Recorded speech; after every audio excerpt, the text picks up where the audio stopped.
And I try not to be repetitive. It's hard, you know. I have one story. I've been here for this is the only place I've ever served as a pastor. I came here in '69, so I've had a lot of time to ruminate, meditate, and learn about the area. Although I wasn't very far away anyway in the beginning. I came from Ipswich, so it wasn't a long trek to get here. As I was thinking about today, and I didn't want, as I say, to just tell you the foundational story of how we came to be and how Georgetown came to be and all around us and some of the events.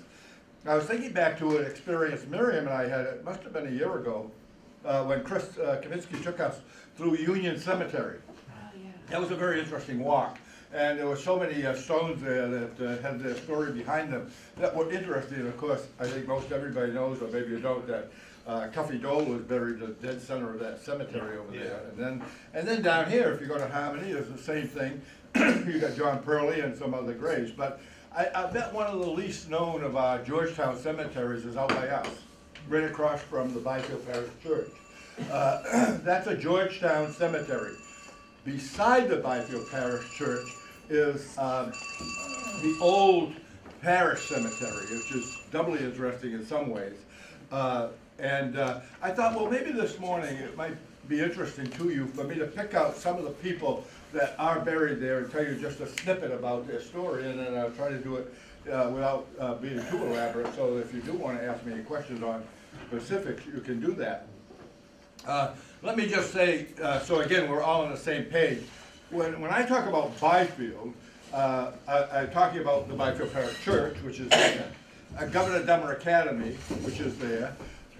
If you go down Route 1, and where Central Street comes in from Rowley, which crosses the highway, you have the first fulling mill in America. Well, the Byfield Parish Church is in Georgetown, the Dummer Academy is in Newbury, and the first fulling mill is in Rowley. And you say, well, wait a minute, I just thought you said they were all in Byfield. And they are. Because Byfield's not a town, it's a district from the church, 2 miles in every direction, that includes everything in that 2-mile radius, and that would include Dummer, that would include the old mill, and everything in between, Long Hill, we can go on and on. But just so you'll know that when I'm talking about even the Byfield Cemetery, I'm really talking in a way about Georgetown as well. And the cemetery across the street is a Georgetown cemetery. So I thought, well, you can't deal with everything in a half hour, that's for sure. So I took the 6 basic periods: the colonial period, who's buried there, then the more revolutionary or early USA period, the Industrial Revolution that we experienced here in New England, the westward expansion, and then the early 20th century, which is very interesting. And finally, I'm going to give you just a word or two about my own experience since '69.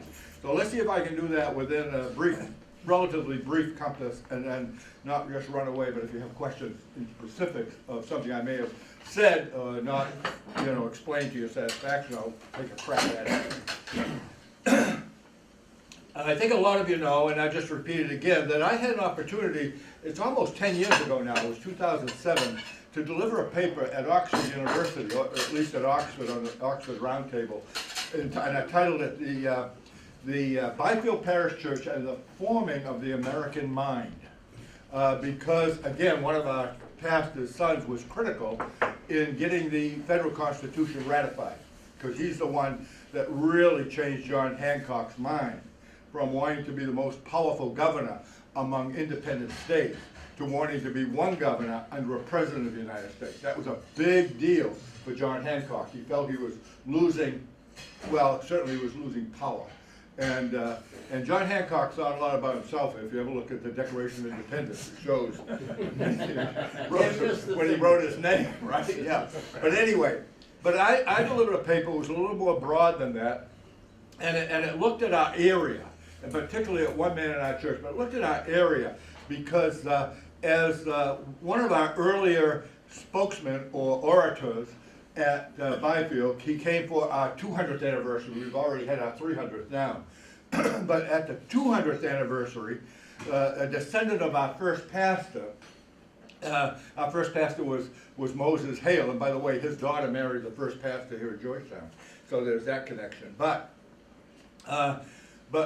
when this Edward Everett Hale who was then America's very famous orator himself, came to Byfield to speak. He said, it's long since been observed that Newbury, Newburyport, West Newbury, and Byfield, which is our end of it, form a sort of confederacy, and from this confederacy, nearly every name known to history in America has originally sprung.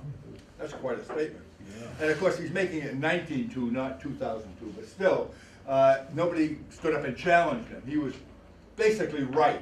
If you look at the Northeast up until that period, this was where the movers shakers lived. Well, when you go back to the old cemetery, the one beside the old church, we built a new one in '88, but the old church, there's a very interesting stone. It's the first one in the cemetery. It's the first woman buried there. Her name was Mehetabel Moody. And what's interesting, if you read her stone, now you think you're in Puritan times. You're back in 1702. The witch trials have only happened 10 years, 10 years earlier, 1692. I mean, you're really back there. And it says on her gravestone, settled the worship of God in this place. Puritan woman found the first independent congregational church in America. That is an interesting fact. People think of all kinds of ideas, all kinds of stereotypes, all kinds of, in many ways, even false notions of the Puritans and who they were. It's very interesting that this first church in America that was independent of the government, that's what the independence meant. They had their own money to use for their own church. They didn't need to take and contribute their money to the towns and then get it back as a return of their taxes, which is what it would have been. Nope, they could use their own money for their own pastor and to maintain their own building. They were independent in that sense. And it's the first time in America that happened. The Pilgrims down in Plymouth and the Puritans here until that point followed the English model, when that was the parishes would contribute money to the government, and then they would of course get their portion back to support their pastor and property. That was not Byfield. Byfield was on its own. That's very interesting. But it's doubly interesting that it was a woman who founded that church. Also, if you go a little away from her stone, you'll see a series of stones for the Longfellow family. The Longfellows began here in this general area. They were in along the Parker River. And one of them, Stephen Longfellow. And Stephen Longfellow is the village blacksmith of Henry Wadsworth Longfellow's poem. It took me a while to catch on. When I first became pastor in the old church, we had a library, and I didn't connect it up. It said the Longfellow Library at the Byfield Parish Church. Well, as I got to know the lay of the land and the history, I came to know that Henry Wadsworth Longfellow visited Byfield a lot, because the family farm was still in possession of his cousin when Henry was alive, and he dedicated this poem that's so famous now, The Village Blacksmith, to his great-great-uncle, who was Stephen Longfellow, and his stone, as I say, is in the old part of the Byfield Cemetery.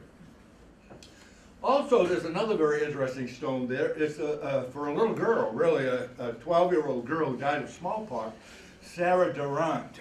Now, the church itself, or the church folk, the members, put that stone up. It's quite impressive. It's not just a stone like you see other stones or one that's set in the ground. It's really a monument. And it's to Sarah. Sarah was the daughter of Henry Durant. And Henry Durant was our fifth pastor.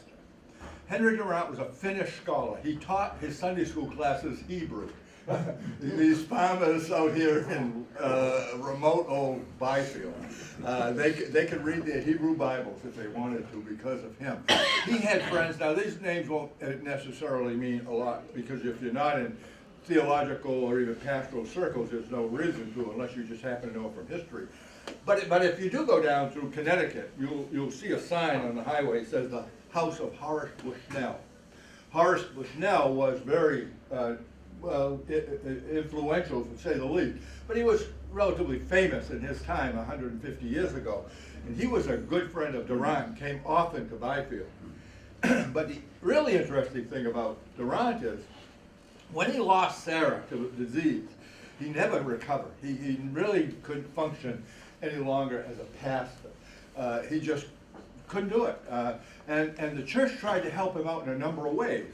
That he was a teacher also at the academy, Governor Dummer Academy in those days, the Governor's Academy today. But back at the Governor Dummer, he was a teacher. Then he just couldn't keep his mind was not gone by any means, but he just was so devastated by the loss of this little daughter. And then they tried to get him into a business where he could function, but he really couldn't function. And so eventually, in fact it was during the gold rush, he got on a boat here in Newburyport, and I don't know, I'd love to know the whole track, it must have been a long journey. He went all the way around and up to San Francisco on a ship. He got out and he went to Oakland. He became mayor of Oakland, I think in 6 terms, but the interesting thing is he founded the University of California at Berkeley. And he's the 5th pastor of the Byfield Parish Church. So it's very interesting thought. Now his stone isn't there, like I say, but the little girl's it. The little girl's stone is out in the old cemetery. Now in the next period, I think of it, beginning about 1810, 1820, we had an industrial revolution. Things began to dramatically change there, and manufacture really became better and easier and more automated and all of that. And one of the really important inventors was Paul Pillsbury. He was called Peg Pillsbury, right, because he invented a way to produce the shoe peg with machinery, because before that, cobblers had to carve them. They would cut a piece of wood. I think they used something like oak, and then they would carve it and they pegged the boots and they pegged the shoes. I've seen it not done particularly, but over in the Rowley Historical Society, they have examples of boots with the shoe pegs in them. But Peg Pillsbury, he was really an interesting man. He lived to be 88 years old. He was born in 1780, 4 years after the Declaration of Independence, and he lived till 1868. He had a number of children, but he invented a corn sheller, so you could really deal with corn again without all the labor that was necessary before that. I think it was a bark crusher of some kind. I read it, I tried to understand it, but anyway, it crushed bark. And it did it well. But he invented the shoe peg, and it was for that he got his nickname, Peg Pillsbury. Could I add just one more point to that? Peg Pillsbury sold the pegs that were produced in his machine for 9 cents a quart and made an absolute fortune.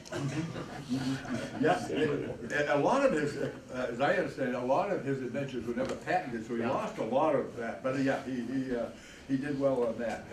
But he lost his kids. That was the bad thing. I don't know. He was a pretty harsh father. One of his boys dressed up for Sunday morning church, but underneath he had his other clothes. And when he got away, he took those clothes off and shed them, and he went to sea and became quite a famous sea captain. So he apparently had his mind on his work and not on his family. I don't know. This is, again, another very interesting fact. It's a little earlier than Peg Pillsbury. But down at the Byfield Falls, it was the first time in the world, as I understand it, first time in the world, that nails were ever made by machine. They were machine-made nails in 1796 down at the Byfield factory.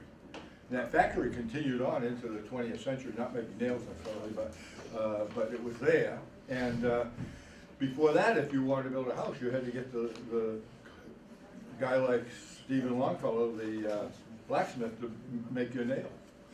They were hammered out, and after that, they were mass produced. So, yeah, that was 18. And then, of course, after in this beginning of this early period, because what's his name, Cutler, the pastor of the Hamilton Church, which was at that time the hamlet of Ipswich, became Hamilton later. Manasseh Cutler led the migration west. He was about the first one. They went out and founded Marietta, Ohio, and they started that westward movement with a vengeance. And this was late 1790s. But one of the persons that is in the, now I'm crossing the street to the Georgetown side of the cemetery. He is not buried there. I'm sure he's buried out in Montana. But the stone is there for John Ogden. He was adopted, I understand, by the Dresser family, but he died with Custer at the Little Bighorn. He was in the 7th Cavalry, and his stone is in the Georgetown Cemetery across the street from the church. Also in that cemetery is the stone, which is like a monument to William Henry Moody. William Henry Moody is a direct descendant of that Mehenabel Moody that I spoke of earlier, who founded the Byfield Parish Church. One of her great-great-great-grandsons was William Henry Moody.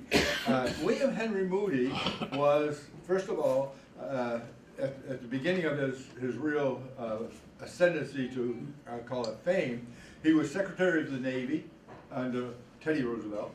He was Attorney General of Massachusetts, and as Attorney General, it may have been before he was Attorney General, but anyway, when he was a prosecuting attorney, he prosecuted Lizzie Borden. He was the prosecutor in that trial. Lost the trial, but he was the prosecutor. And then eventually he was appointed by Taft. Taft wanted to be, he didn't want to be president. He wanted to be on the Supreme Court. Taft did. But he got roped into being president of the United States, and he appointed Moody to be Associate Supreme Court Justice of the United States, and that's all on a record of his track record, anyway, on his stone. And he's buried out in the Georgetown side of the parish cemetery. And we got a letter, years ago now, the Supreme Court was locating, affirming the location of all their justices. And we got a letter asking us if we could vouch for the fact that William Moody was in our cemetery, and indeed he is. He's resting there. Another interesting person that I stumbled onto this, well, I guess I could say stumbled onto it. The Caldwells are an old family. They're on the way out of, if you're familiar with Jackman Street, then it turns into Elm Street in Newbury. And you know where the Caldwells sold all that property, and now there's a big housing development there on the left? I don't know. What's it called?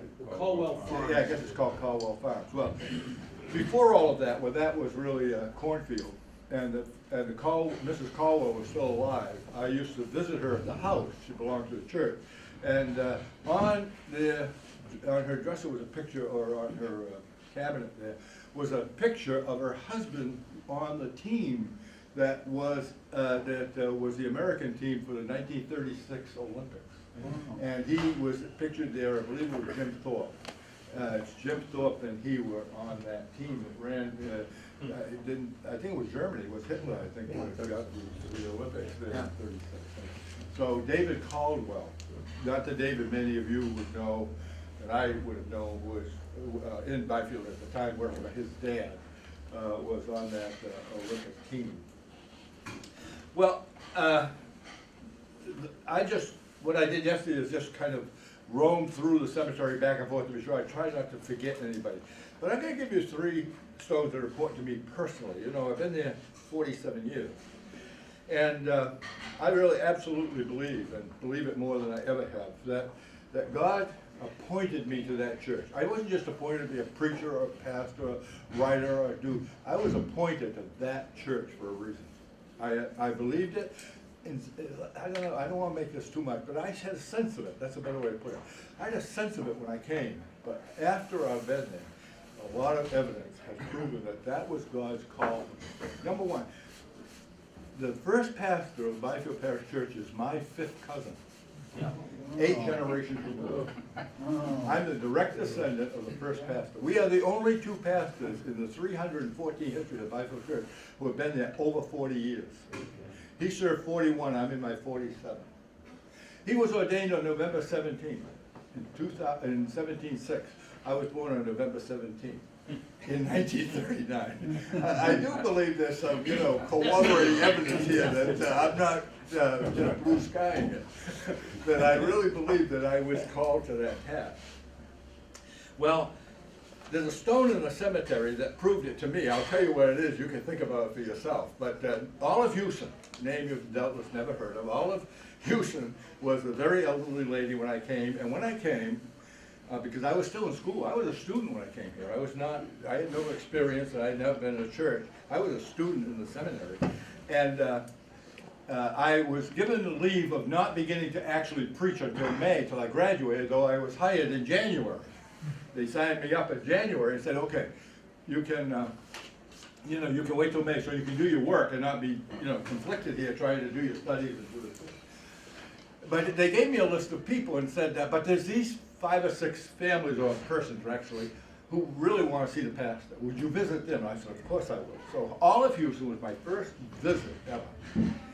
Now I had signed up to preach and teach, not visit ladies, especially elderly ladies. And my wife, by God's grace, had grown up in a pastor's family, and she loves to talk forever. And she said to me, don't worry. Just go and start the conversation and we'll listen. And then when it's over, pray for her and leave. Okay, so I was very confident. But I didn't expect what happened though. Oh, I went to the, I'll tell you the whole story if I have time. Let me watch it. Sure. Go ahead. We have time. Okay, okay, I can do it in 5 minutes. So I went to the door, and I knocked on the door, and her husband came, and I did not know, nor did anybody ever tell me that he was entering some dementia. So I knocked on the door, and I said, I'm the new pastor of the church, your wife would like to visit me. Like me to visit her. He says, my wife doesn't want to see anybody. So I thought, well, now my wife is strike one against my wife. Who thought it would be so easy. No. And so I hear this little voice down in the back of a dark room in a salt box house over by them. And I hear, let him in! Ralph, let him in! And Ralph is standing at the door, and he's blocking my way, so I don't know what to do. Go like I'm being sent away, or listen to this lady who wants me to come. Well, because he was really in the stage of the dementia, he lost track of what was going on. He walked away. So I went in. And I went way down, and she was sitting with a shawl in a rocking chair in the back of the room. And she summoned me over, and to get a chair to pull up close, because I suppose she didn't hear well. And she grabbed my hand, and she said, oh, she said, I have so wanted to meet the man who's going to bury me. Now I'm doubly undone. I wish I had listened to Ralph. And left. So what do you say? You can't say, well, how do we wait? It's not an easy thing to answer. So anyway, somehow it went fairly well. But I would go back and see her, and then in a Chilton house over years now. She really thought, she had a heart condition, she thought she was on the verge of dying then. That's, remember, 1969. And so, as our children came along, and then my wife would come, and we got very close to her, and it's a long saga, really. But it shows you the love that can come in a church when Christ is present. They had to be put into a nursing home situation because they couldn't function. And my wife and I went up to visit her. It was their wedding anniversary, and my wife brought a cake to the nursing home. Now they were in different rooms. That was not good. But then she said, "I'd like to have this cake cut for the people in the room, whoever, but particularly for the Hewson." That was their name. And they said, "Oh no, it's off the diet." My wife says, "She's almost 90 years old. Can't you just have a piece of cake?" No, I guess it was a laurel of land.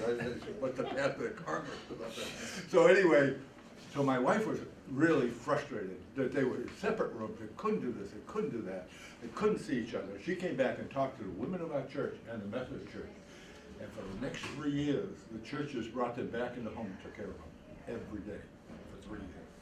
Put them back in their home, visited them every day with a meal, had nurses come in and check on them every 3 days, all their laundry, people that, it was a volunteer situation, and they kept it till the day they died. In that home. And it's the day they died that's really important, so at least I bring the whole thing up. And remember what she said to me, you're the man who's gonna bury me. And I was in my 7th year now at Byfield, and Byfield had agreed that I would have a sabbatical leave every 7 years. And I had signed up, enrolled, to go to classes at Edinburgh University in Scotland for the summer. And we were flying out on this, actually it was Easter Sunday afternoon. We were flying to Edinburgh. And we would be gone for 4 months total, 3 months of sabbatical and a month of vacation. So we were not going to be back till the 1st of October, or maybe September, I guess it was, 4 months. And so on Wednesday night, in fact, we had been there, I'd say 2 things. If you go to the church, you tap me on the shoulder, I'll take you up and show you, she was an artist, and she taught kids to paint. And she had done a painting of our church back in the 50s. And all the years, the 7 years, she would say periodically, oh, I want you to have that painting. It was on her wall. Well, I wasn't about to go over and take it and say thanks. But that particular Wednesday, she had it down by her chair, and it was wrapped in brown paper. And so my wife brought the meal. We left, and that night she died. She died that night. The funeral was Saturday at 2 in the afternoon at Woodward up in Newburyport. Maybe you remember that evacuated. And if she had not died that night, I would not have buried her. 7 years later. And I thought about it a lot. I said, I don't think that was accidental. Byfield was a very difficult church for anybody, particularly a young student, to survive. And we made it 7 years. And it was a totally different church than it was the day I came. And I think God put it in her mouth to tell me what I wouldn't have known and couldn't have interpreted then.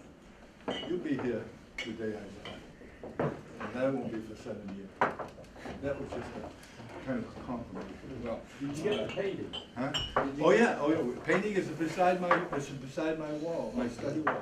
If you go in, look at my door, the painting's right there. Yep. Yep. Yeah. It was supposed to hit 10:30. Yep, wonderful. Wow.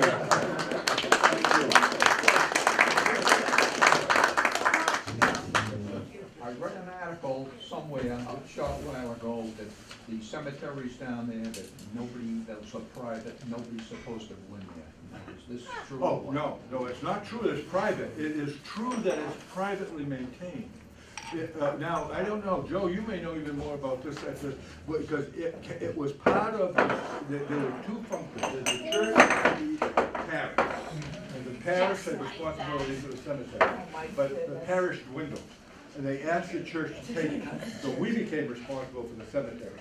Now, it's private in that sense, but not private in the sense that anybody can go in there. You could go in. Oh, yeah, absolutely, absolutely.